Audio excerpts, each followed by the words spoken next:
Nous, on pense qu'en fait, l'Europe est très intéressante.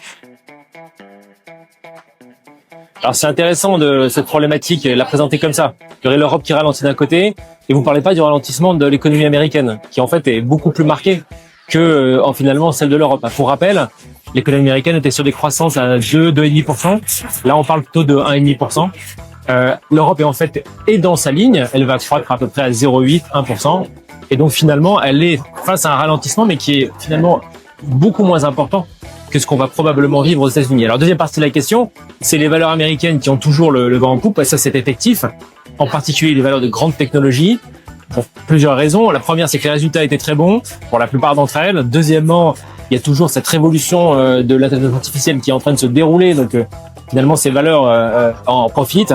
Et plus généralement, il y a aussi la structure du marché financier. C'est un des thèmes du forum aujourd'hui, c'est que le marché est quand même très concentré sur les valeurs américaines, qui représentent une part significative en fait des investissements.